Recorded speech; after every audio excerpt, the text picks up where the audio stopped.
Tripura autorickshaw শ্রমিক union Charilam শাখার উদ্যোগে অনুষ্ঠিত হয় স্বেচ্ছায় রক্তদান শিবির। বৃহস্পতিবার চরিলাম লীলা স্মৃতি কমিউনিটি হলে অনুষ্ঠিত হয় এই রক্তদান শিবির। প্রদীপ প্রজ্বলন করে রক্তদান শিবিরের সূচনা করেন বিশালগড়ের বিধায়ক সুশান্ত দেব। উপস্থিত ছিলেন বিজেপি চরিলাম মণ্ডলের সভাপতি তাপস দাস, সিপাহীজলা জেলা উত্তরের বিজেপির সহ সভাপতি অমল দেবনাথ, বিশিষ্ট সমাজসেবী শ্যামল দেবনাথ, বিএমএস সিপাহীজলা জেলা উত্তরের সভাপতি জীবন ভৌমিক সহ অন্যান্যরা। অটোরিকশা শ্রমিক সংঘ চরিলাম শাখার উদ্যোগে আয়োজিত রক্তদান শিবিরের মোট 35 জন রক্তদাতা স্বেচ্ছায় উৎসাহের সাথে রক্তদান করে।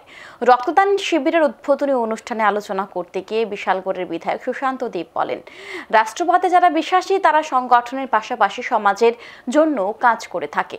রক্তদান মহৎদান। বিশ্বে অনেক শিল্প কারখানা রয়েছে, কিন্তু রক্ত তৈরি করার কারখানা বিশ্বের মধ্যে নেই। একমাত্র দানের মাধ্যমে রক্তের চাহিদা পূরণ সম্ভব। রক্তদানকে আমরা মহৎদান বলি, জীবনদান বলি। পৃথিবীতে অনেক কিছু ফ্যাক্টরি ইন্ডাস্ট্রি আছে। হাত ভেঙে গেলে নতুন হাত বানানোর ইন্ডাস্ট্রি আছে, পা ভেঙে গেলে ফ্যাক্টরি আছে, কিন্তু রক্তর বিকল্প, রক্ত তৈরি করার কোনো কারখানা পৃথিবীতে নেই।